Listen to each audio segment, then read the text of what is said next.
Welcome back to Orange Hat Reviews, everyone. Hope you're all having a wonderful day. So, episode 51 of the Mystery Reviews. The hints that I gave at the end of the last stream, which I will only be giving hints at the end of the last stream and an hour before the next or the stream that I'm doing. Because having the stream or the hints out there all the time and reminding people only makes or can be a deterrent, so to speak. So the hints were Jason Statham and royalty or royal. So this movie is a wonderful movie by Lionsgate. How you doing, Ruben? And thank you for the happy Independence Day wishes. So this movie was The Bank Job from Lionsgate. Great movie. And it's actually based on the true events of a 1970s robbery in the UK. So let me get my talking points out here. All right, the movie by Lionsgate, directed by Roger Donaldson, starring Jason Statham, Saffron Burrows, Stephen Campbell, and a trove of others. Not very well known, but some of them are. And there's a damn mosquito in here. Missed it. Missed it again. Keep missing it. Well, hopefully it got its point. Sorry about that. Anyway, this movie is an interpretation of the real events of the 1971 bank robbery in London's Baker Street Bank, also known as Lloyd's Bank, where robbers looted the safe deposit boxes. Nobody was ever arrested, and the robbery made headlines for only a few days, then suddenly disappeared due to the UK government issuing a D notice, gagging the press completely. The film reveals, this is all in hints, the story of what was hidden in those boxes involving murder, corruption, and a sex scandal that involved the royal family. So the movie begins with Princess Margaret in the Caribbean in 1970, swimming and then later engaging in an orgy with people of color. Now, back in the 70s, this was considered extremely taboo behavior. She was photographed unknowingly, and the photos were used in a blackmail campaign. So we then jump to East London, 1971, where Jason Statham plays the character of Terry Leather. And Terry is a car salesman, and he's running a low-mileage car sales scheme, dropping the mileage of used cars in order to sell them for higher prices, essentially. Talking with his friend Eddie about Eddie and his friend or their friend Ingrid's wedding plans. And they're visited by a couple thugs who work for a guy named Jessel.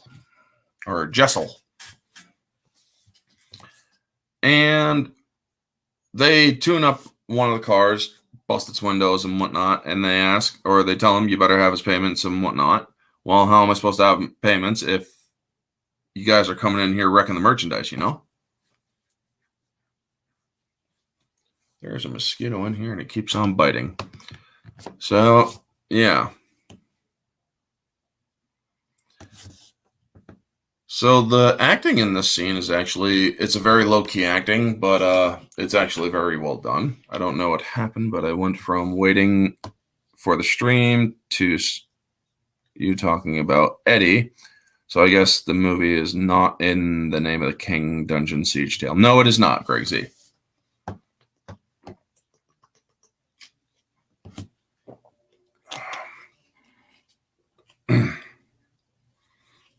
The movie is The Bank Job. So,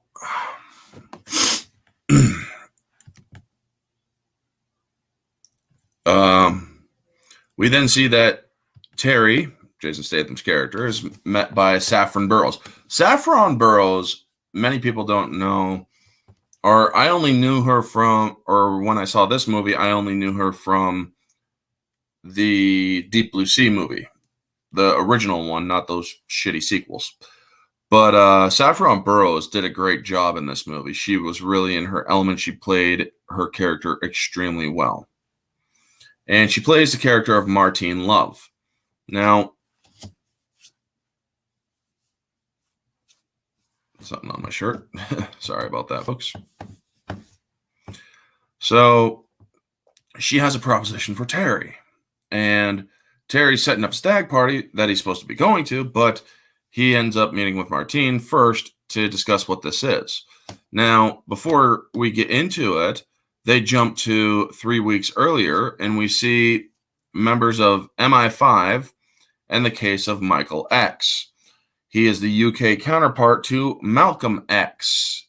Basically, he was a major Black Power person. I'm quoting them, Black Power advocate, who was rather kind of like the more racist arc of Black Lives Matter today. They are, I mean, these people are, when I see this movie takes place in the 70s. Yeah, I'm reminded today of the terrorist organization Black Lives Matter, you know?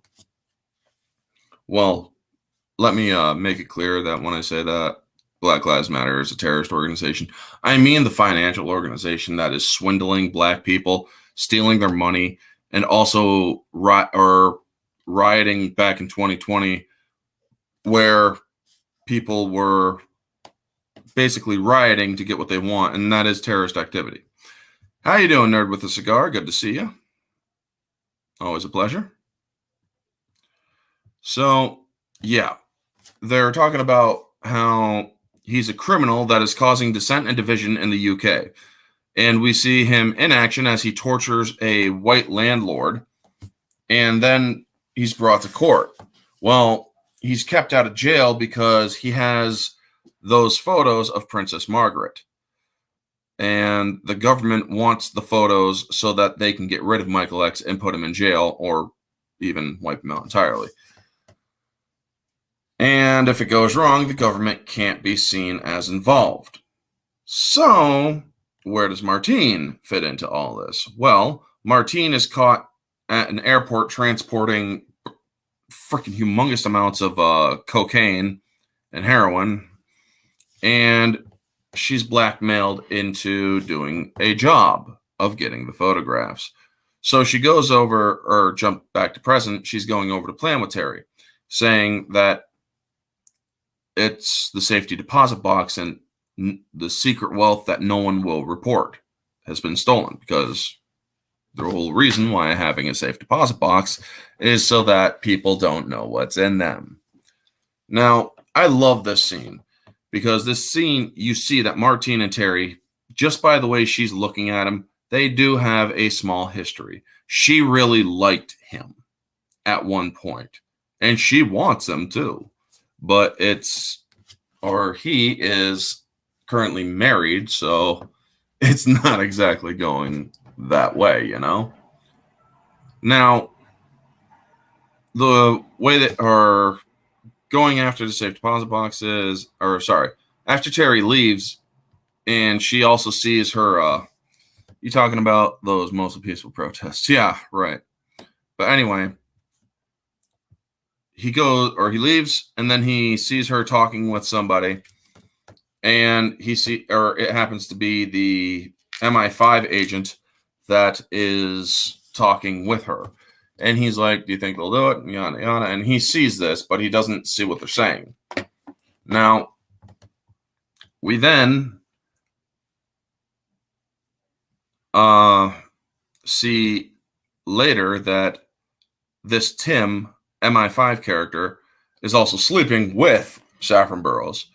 And we also see Michael X is hosting a party where a female MI5 agent is flirting about with one of his friends, Hakeem, and then later gets it on with him. She is an infiltrator for MI5. She basically infiltrates a movement, gets information, and gets the hell out. Where the hell is this thing on my shirt? Anyway. I do like the scene. The cast for the bank job. Let me pull it up. The bank job cast. The woman who plays Gail, the one or the agent who play or the woman who plays Gail Benson is Hattie Morahan, and she's playing opposite Colin Salmon, who is known for his roles in the Arrowverse as well as AVP. Now, he plays Hakeem Jamal, the friend of Michael X, who is basically, or who has written a book of what it is like for a black person to be born in America. What is it like for a white woman to carry a black child? And basically the racist nonsense. But back then, it really was, there was racism still a little bit more prevalent. I heard Jason Statham. Yes, you did. How you doing, Happy Dino? Always good to see you. Now, you see that she gets it on with him, and then we go to the stag party, which is the equivalent to a bachelor party. Now, this movie is rated R. That's one thing I like about Lionsgate. They don't hold back when it comes to rated R content. They have no problem showing stuff. They have no problem showing the women or nude women, because that is a part of real life, whether people want to complain about it or not. Nudity is just happens to be a part of real life, and people should just get the frig over it. You know, there's nothing wrong with it. There's nothing, or it's a natural thing of, well, sexual behavior. Now, if you want to have a nice little religious debate about that, that's for another time. But anyway, we meet the crew. And the crew is Dave Schilling, Kevin Swain, and Jason Statham, plus their friend Eddie, who is in the movie later, played by Michael Gibson, he's brought in as a lookout. He doesn't get the loot. So, but Dave Schilling is played by Daniel Mays, and when Saffron Burrows comes in asking them, "What are you all up to now?" He's like, "Oh, I'm into a little bit of a film." And she asks Kevin, who used to have a thing with her. Kevin is played by Stephen Campbell Moore. And he's like, "I'm into fashion now."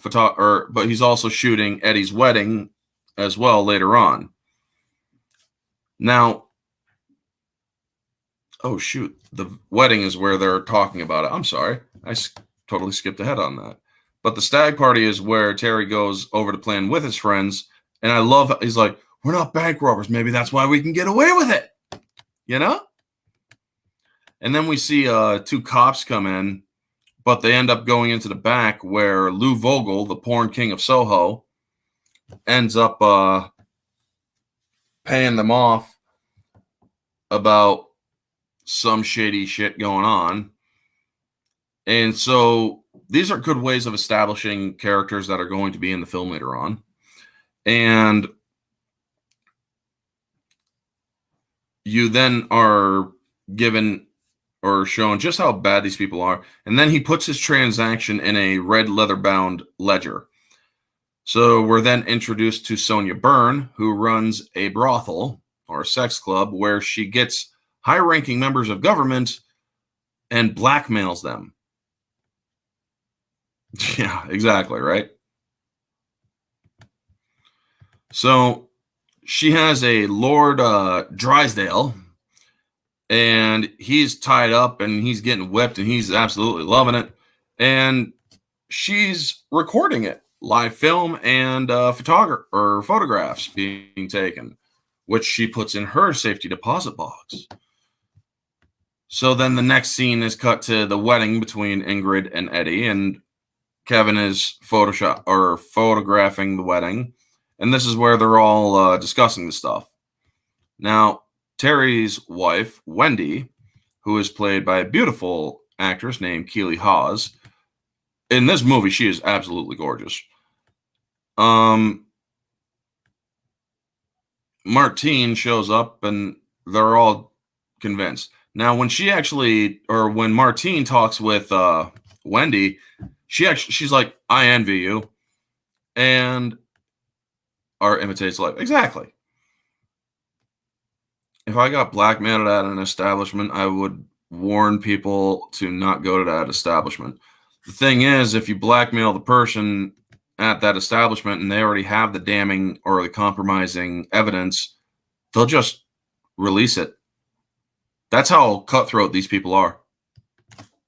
They won't play around with you, Happy.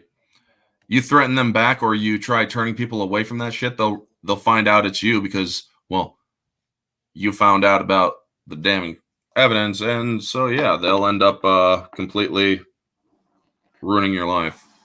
I mean, these people could take Dr. Over. Hey, how you doing, Chris? Good to see you, brother. So yeah.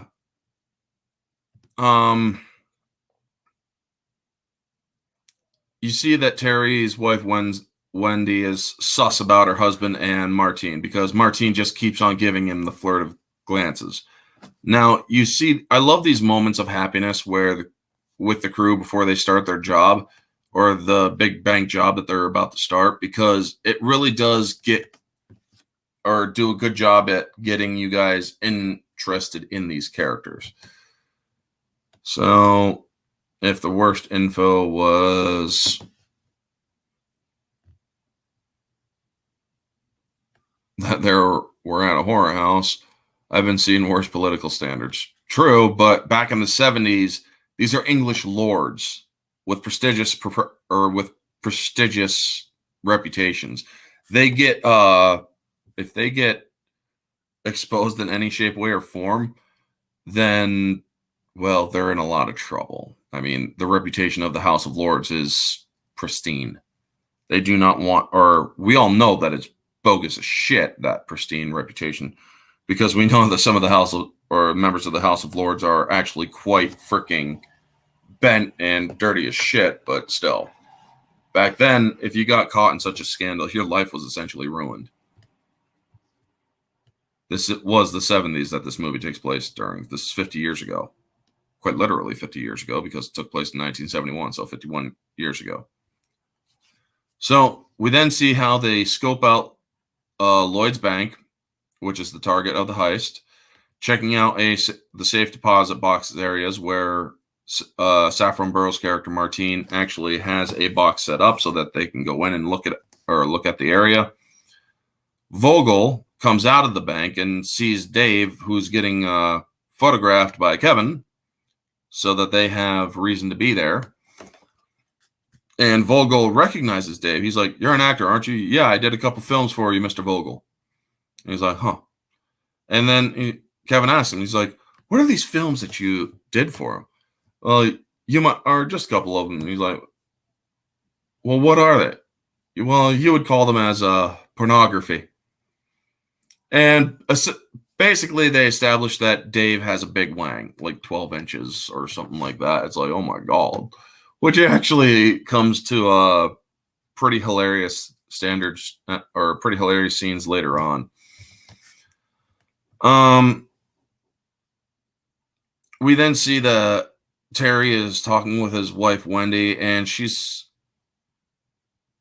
hold on, wrong part. I already went over that. Jesus, I should really do a better job at these talking points. So let's erase the stuff that I already have.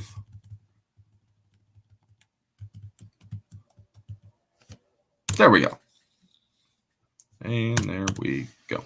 So they go over two buildings over to a place called Lesac, which is for sale. And the plan is to go dig under Lesac and under the Chicken Inn and then into the vault, bringing in a tunneler. And the tunneler's name is Bambus, played by Alki David. Now,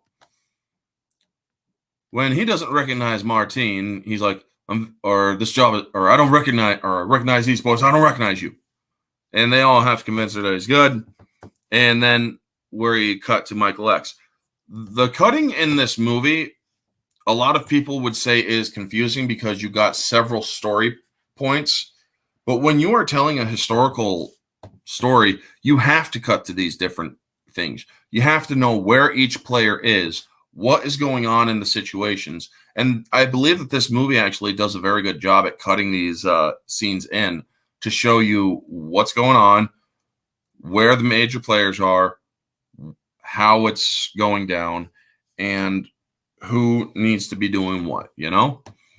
It really does a good job at telling that story.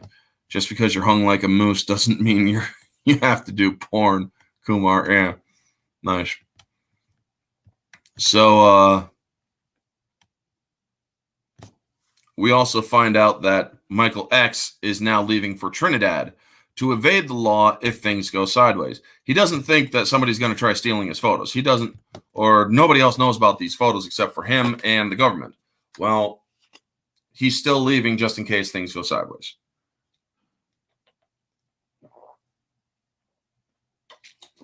And we also see that Terry recruits Guy, another mosquito. And it's dead now. Prick. So, sorry about that, folks. Especially if you had headphones in. So Terry recruits Guy Singer, who is played by James Faulkner. Now, he is a great actor. I have seen him in other movies.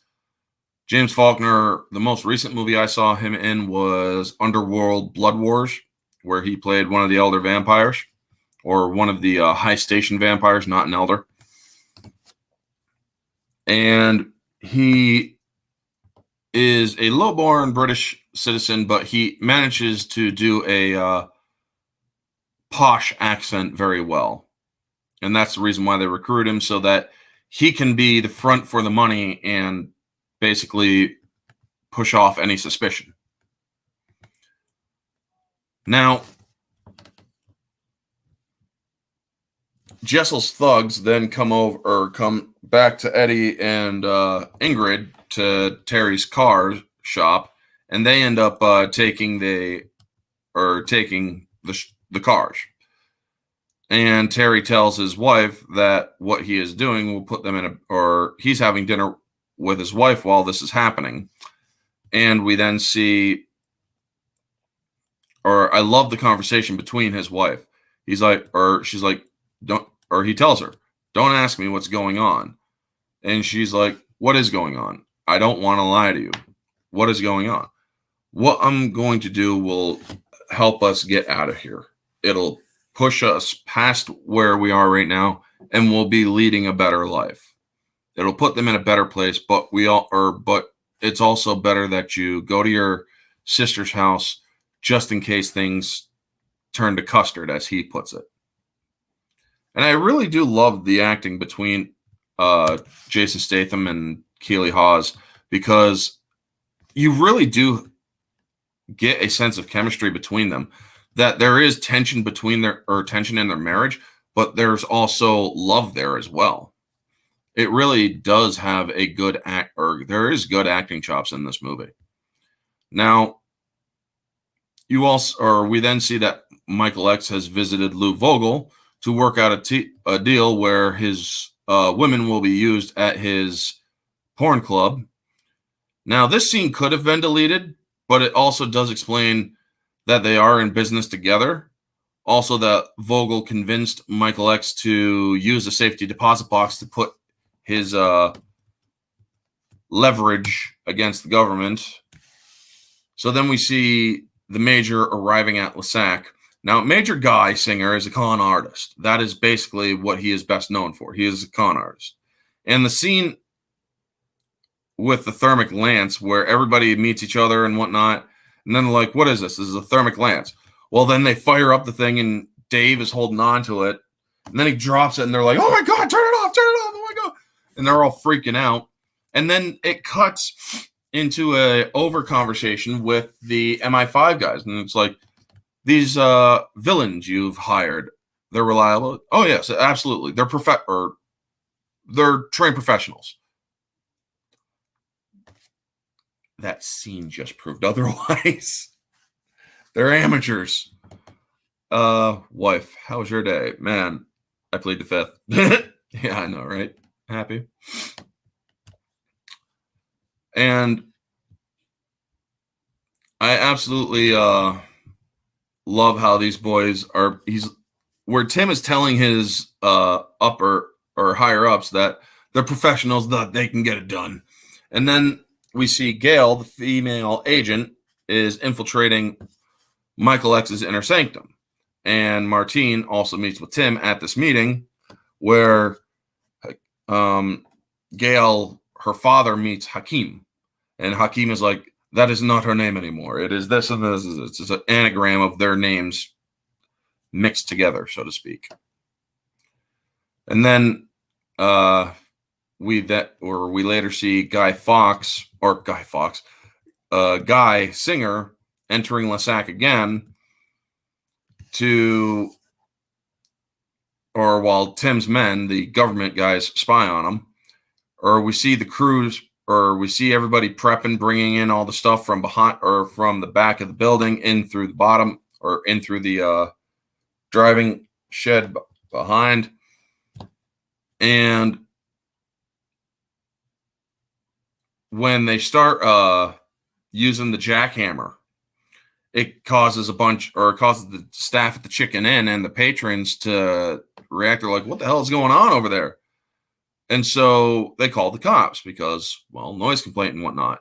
And the cops come poking around and they're like, or a guy comes up, he's like, you guys using the jackhammer? Yeah. Well, or could you keep it down? I mean, at this hour, it's like we've been working 24/7 trying to get this place up and running, officer. Sorry. And they managed to talk the cops down. And they call in Eddie to be a lookout because they need to know when cops are coming around, what's going on. And so Eddie doesn't know about the whole plan. All that he knows is that he's keeping a lookout for these guys.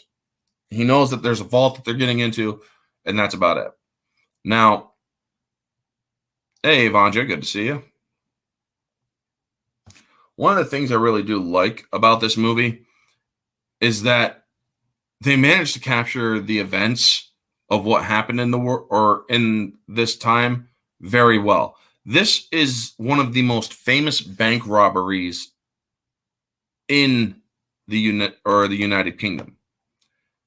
This also took more money than the Great Train robbery, which was like £2.5 million. Well, they got somewhere in the ballpark of £5 million stolen total from the deposit boxes later on. Now, all within the first hour, this movie handles the robbery and all of the prep and all the stuff within the first hour. The rest of the 40 minutes is the damages incurred and how people are freaking out about their content going missing and what goes on. So we then get the walkie-talkies introduced, and it's like, no name, or all set up here, guy. No names, Eddie. Sorry, Dave. And it's like, oh my fucking God, these guys are terrible. So Martine then later goes to confer with Tim, and Terry follows her. I love how Jason Statham expresses his suspicions of Martine, and he doesn't trust her. And when she goes to actually confer with Tim, he follows her, and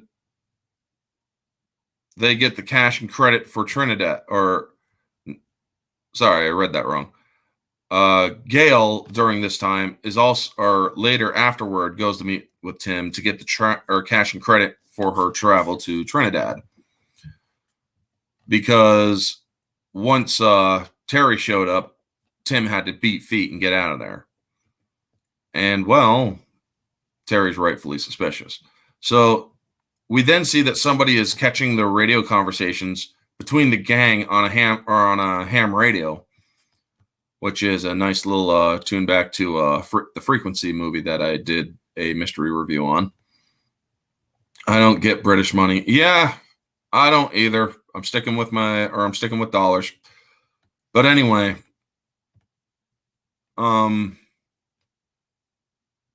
we see that the conversation is being picked up by this guy. So he thinks it's a nice thing to just listen to.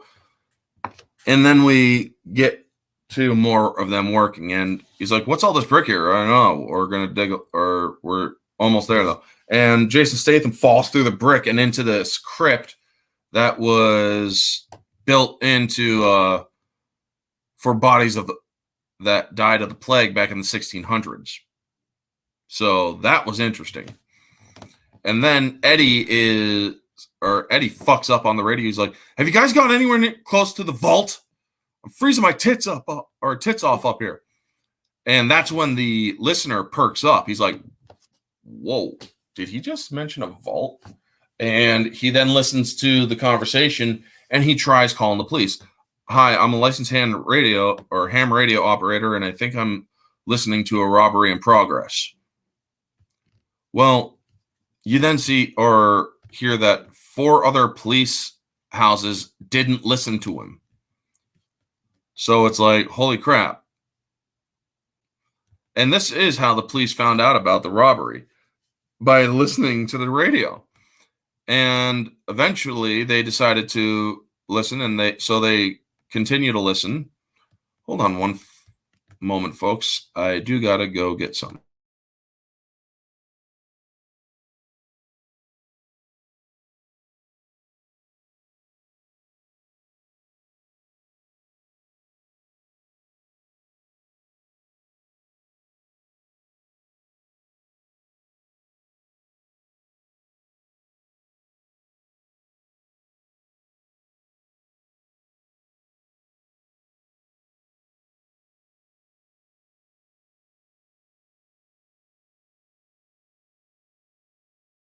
Okay, back. Sorry about that.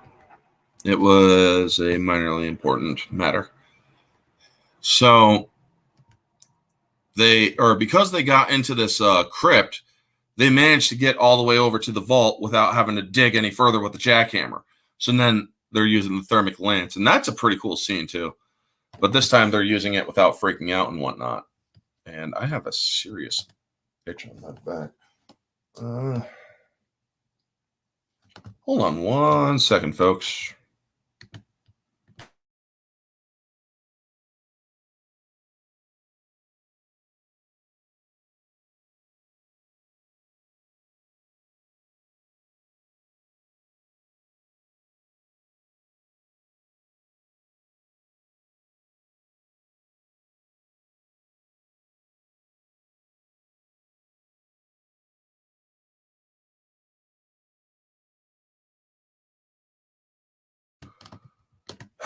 When you don't have a back scratcher, use a sword. Anyway, mildly important must mean the hot pockets are ready to be flipped.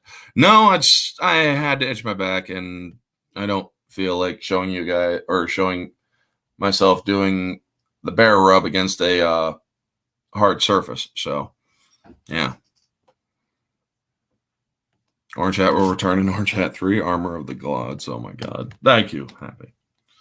So, yeah. Martine goes into the vault after they finally break in, but they got to let the fumes get out of there because they used the thermic lance. And the scene, or there's a deleted scene that extends the scene because Terry follows her in. And you see them starting to kiss in the vault, but then it cuts from there. Now, the scene in its full entirety actually shows them getting it on.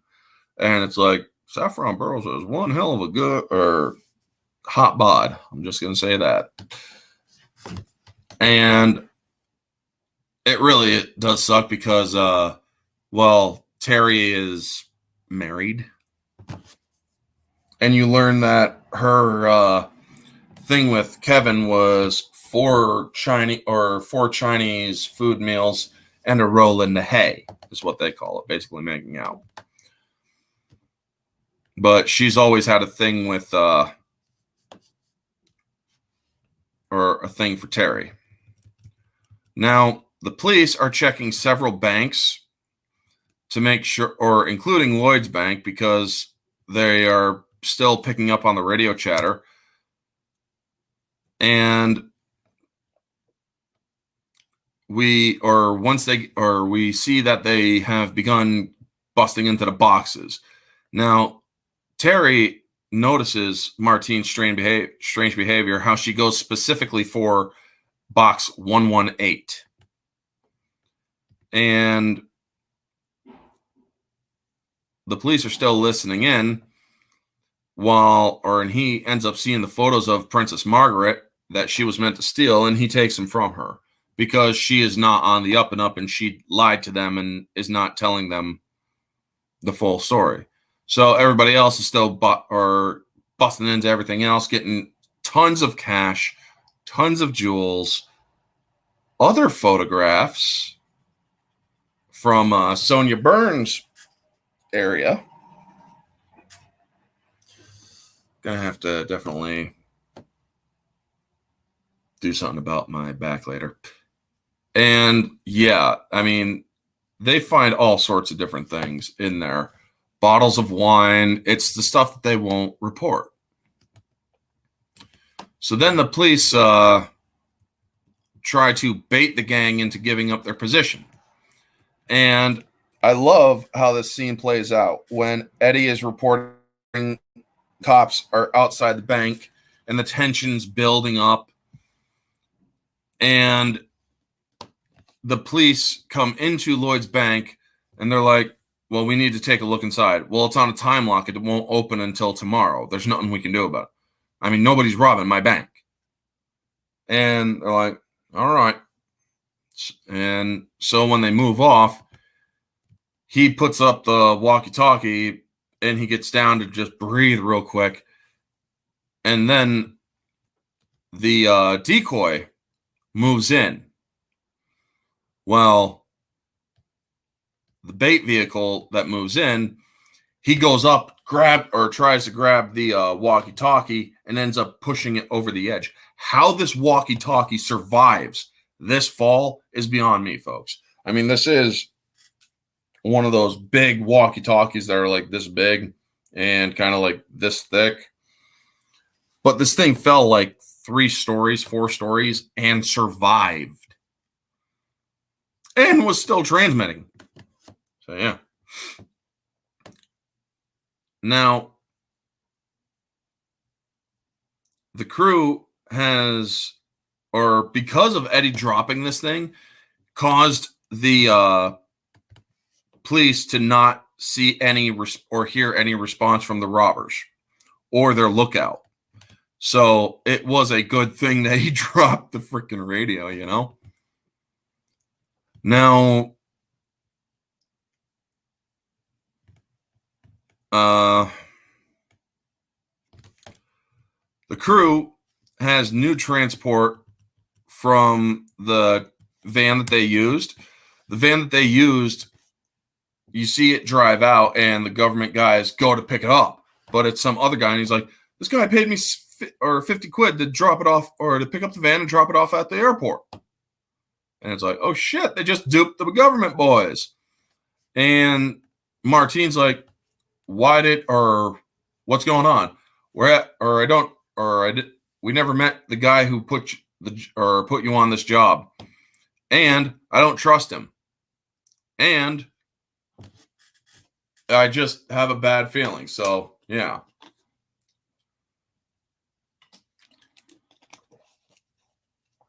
Oh, yeah. The Game Boy and Super Nintendo. And the Nintendo 64, man. You could drop that off the Empire State Building. It ain't breaking.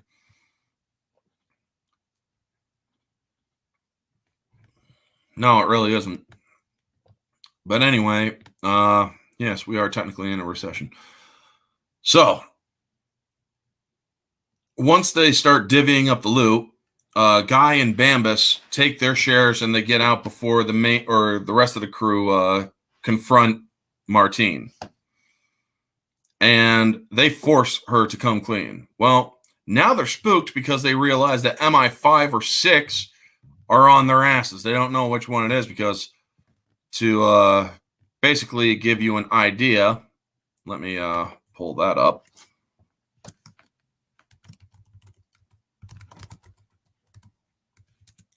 Between MI5 and MI6. MI5 is often referred to as Security Service or SS.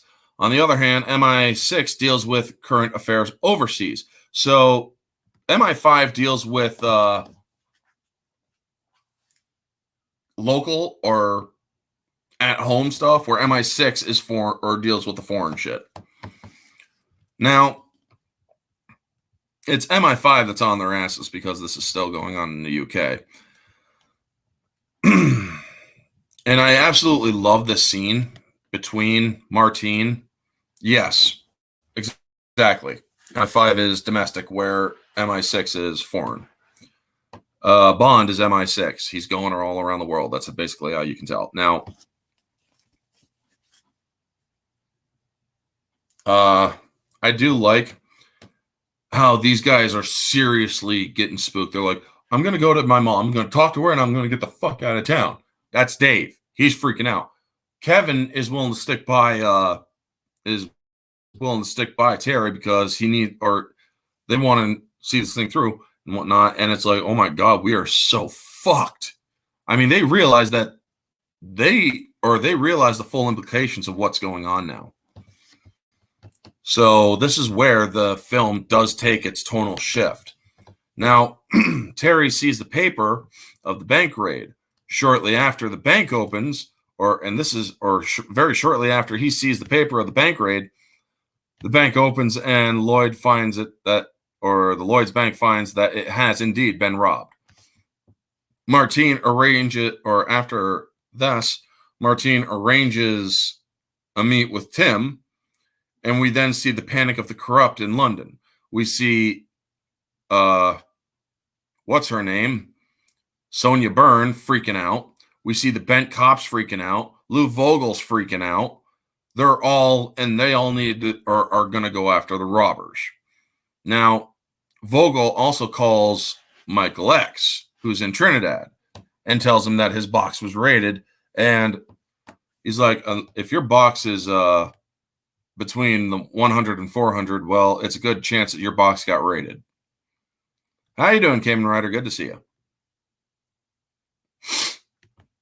So he's like, you get my pictures back. Or he's like, I hope that whatever was in there wasn't extremely important because, yeah, your stuff, we just wanted to let you know. He's like, thank you for letting me know. And he then checks in on Gail. Michael X is now starting to suspect Gail is not on the up and up. And she's actually still putting on a very clever front. She's still sleeping with Hakeem. She hasn't dropped it, or she hasn't hinted at anything untoward. You know, she was a good agent, and she is doing her job well. So then Tim goes to the meat spot, and Terry is able to negotiate. He's like, I want clean passports and yada yada, and maybe you should show these to your higher ups because this is stuff, or you guys might have a bigger problem. He gives them the photos of the lords that were getting whipped at the brothel and whatnot. So, yeah. And I really love this scene specifically because it shows that the government can use you, but if you have the right leverage, you can actually use them right back. Halekinga. Yeah. Yeah, that was the Gail and Hakeem thing. Halekinga. I am reviewing The Bank Job with Jason Statham and Saffron Burrows. So, After they meet up, MI5 starts thinking about issuing the D notice to protect anyone who could be incriminated in high status. Vogel goes after Dave, finding out who he was because he recognized him, and they're showing, or he's running one of his porn flicks that Dave starred in. You even see the freaking porn stars in the show or in the film react, and they're like, "Oh my god!" And you also hear one of the other guys say, "Oh my god, is that thing real?"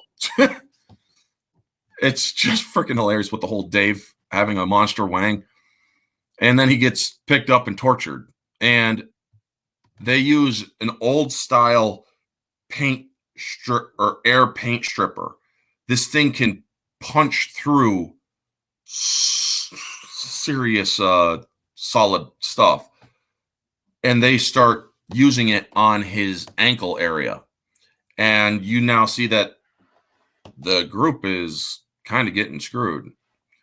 So Dave is getting tortured, and it was brutal in its limited time. I mean, they only show a little bit, and then they show a little bit of blood, and they show it zooming in on his face as he starts to scream. But it's showing enough to sell what happens and just how bad Vogel is, you know? So then Vogel goes after Eddie and takes him along, and we see Terry's family hearing him on the radio, his daughters, and then the phone call with his wife. And you feel the sense of danger in it, that of how well the scenes were written. So when Terry now learns about the abductions of Eddie and Dave, he ends up calling, and then Vogel calling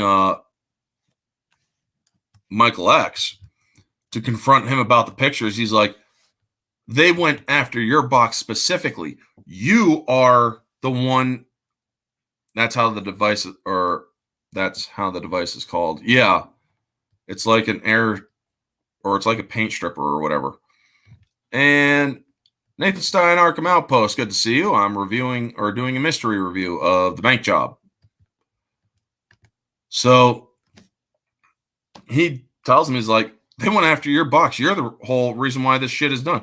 And he's like, or Michael X throws it right back at him. He's like, well, you've been doing, or you're the one who convinced me to put a box in there in the first place. Now you're going to freaking get my pictures back, or the next time, Mr.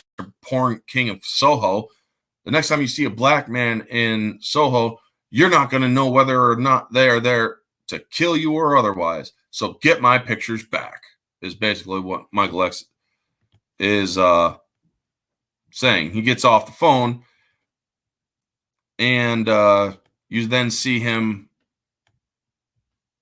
go, or see Gail rifling through stuff, and she's like, I'm just looking for Hakeem's book. And he's like, I know what you're doing here, and you're not going to find anything. She's like, well, what are you talking about? Hakeem. And then she goes off, and she's like, Hakeem, I found your book. And that is exactly what was going on. She used her own purpose, or she used a two-purpose attack. Her real purpose was looking to try to find the negatives or anything of those photos. The other purpose was finding Hakeem's book so that she could bring it to him. So it's a clever two-purpose cover. You got to use some truth in the lie that you're telling. So Sonia, the madam, goes to Lord Drysdale to try to tell him, and tells him about the photos that she has, and he's very pissed off about it.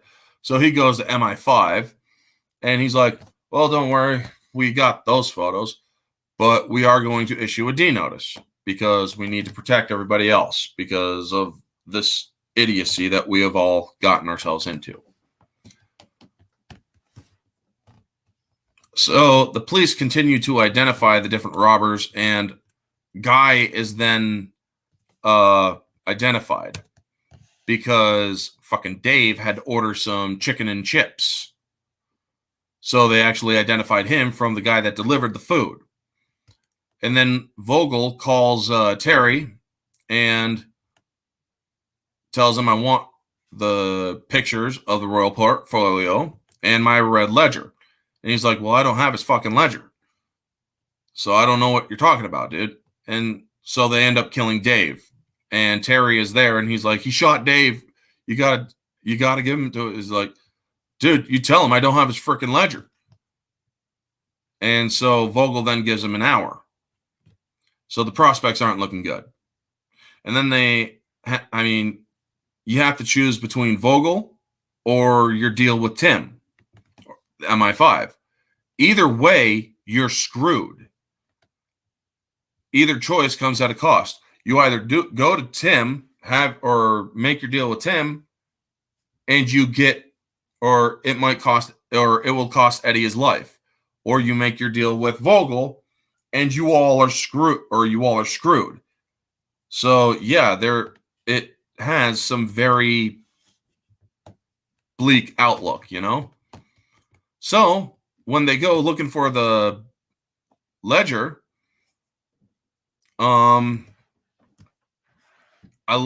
he finds out that Vogel is paying off cops. So, woof. And in the next scenes, we see that by blow, Mysterio, nobody, you don't sent them. And this will come to play at the end of the film as to what's going on with Bambus. And then Guy also gets killed. So Terry ends up threatening Vogel to release Eddie or the ledger will turn up at Scotland Yard. And Terry then goes home to plan for the worst case scenario with his wife, and she confronts him on sleeping with Martine because he can't lie to his wife. And I love this scene because she is beyond hysterical at this point. But when she asks him, she's like, did you sleep with her? He doesn't say anything, so she knows that he did. And that is just, a woman will always know, folks. A woman will always know if you are unfaithful to them. They just have that kind of sixth sense.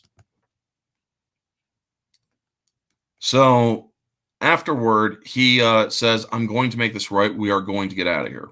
So the deals are made with Vogel to meet up at the same space or the same place where the government is going to meet up with Terry.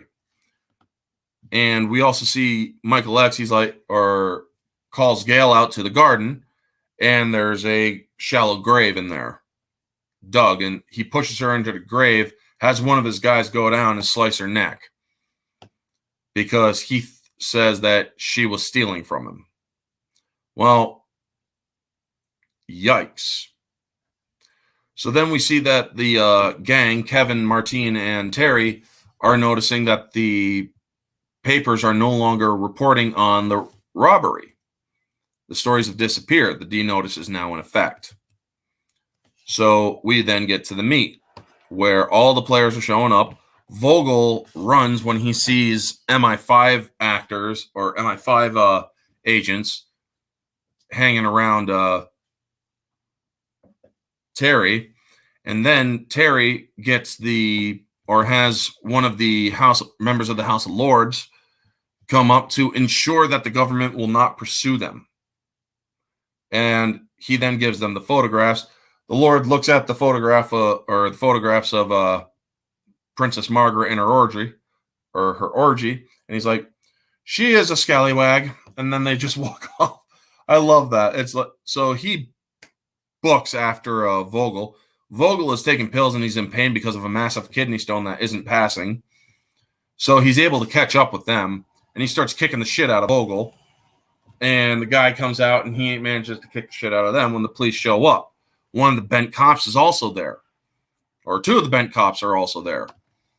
So the good cops show up and arrest the corrupt cops, and they also arrest Terry and Eddie and their friend Kevin. Well, then the MI5 boys show up, and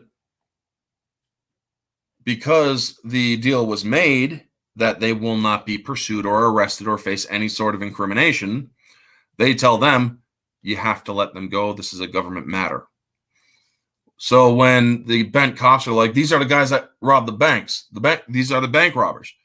So the good cop leans in. He's like, no, there aren't any bank robbers in here. So he's like, you guys piss off right now.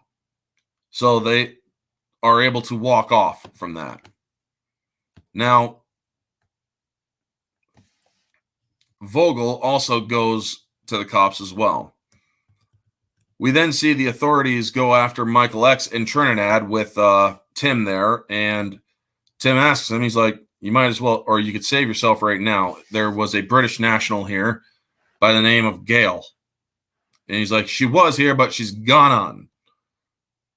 Now that the photos are back in the government's hands, they went after Michael X immediately. He's being arrested on suspicions of murder and trafficking, which he was doing.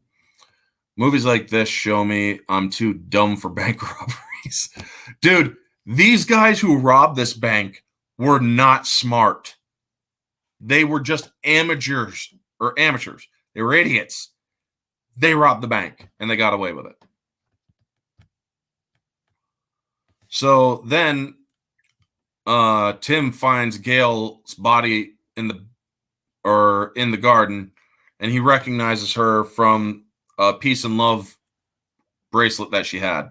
Now, because of this, he also needs to make sure that anything that is in that house that might lead to more pictures being made, he tells the Trinidad authorities to burn the house down. So they end up burning the house down. We then see a vigil for Dave. And I love how the two porn stars show up for his vigil. And she's like, and they're like, we knew Dave on a professional capacity. And that is just so sweet of them, you know? So Martine then goes talking with Wendy, and she comes clean to her. She's like, I would have gone with him, and I wouldn't have thought of you after. I wouldn't have ever thought of you afterward. I wouldn't have cared. And she's like, well, that's good to know, because apparently I'm rich, and he is staying with me, so fuck off. And they part ways. Now,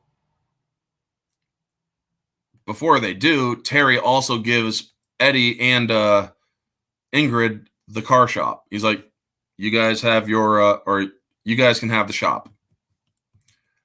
So then we cut to an indeterminate amount of time later. It's like the next month or two, where Terry is on a boat or is scuba diving with his boat.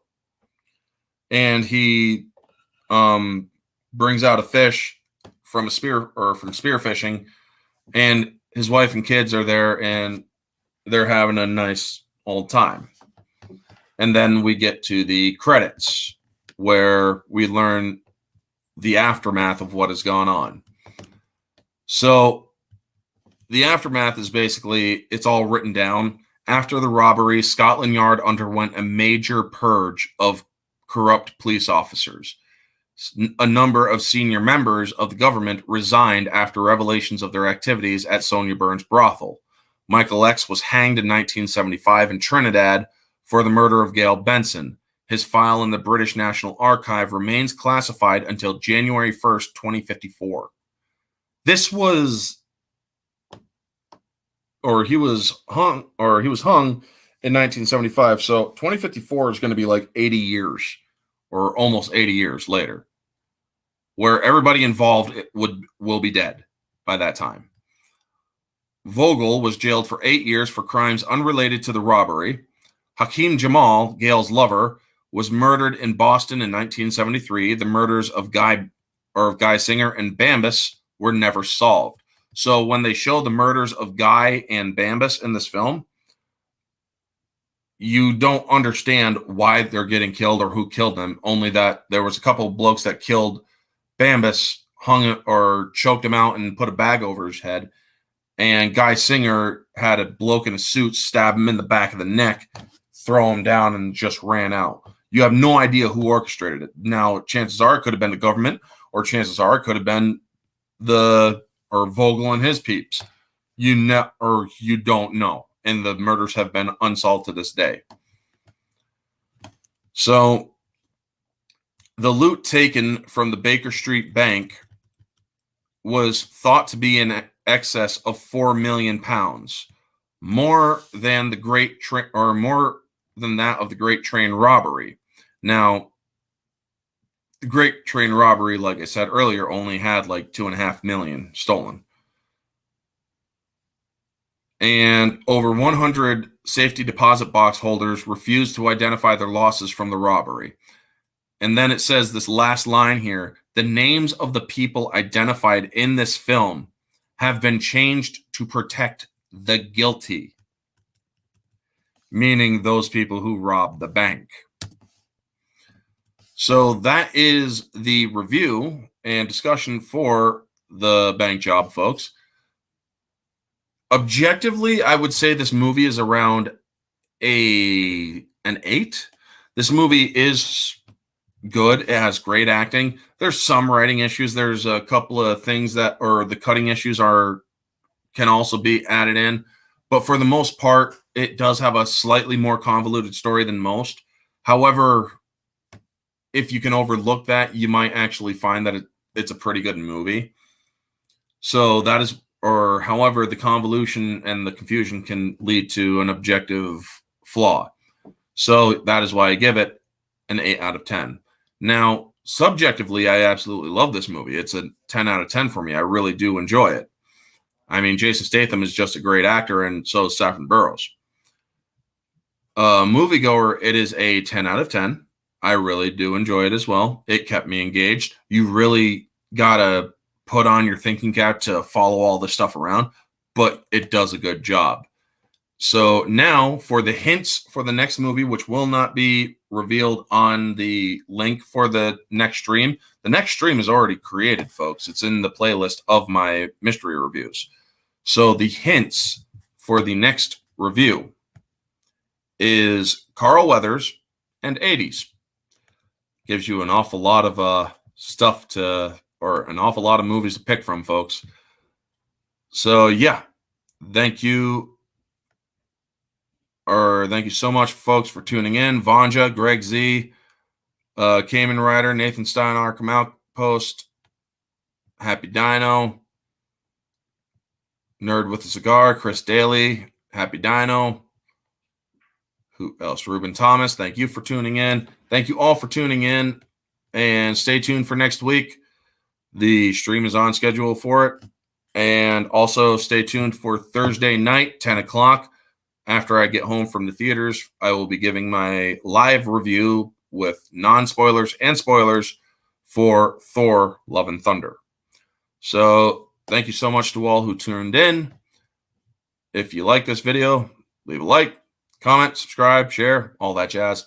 Let me know your thoughts down in the comment section below. What did you think of The Bank Job? Did you like it? Did you not? Let me know all your thoughts, folks. This has been Orange Hat Reviews. Stay humble.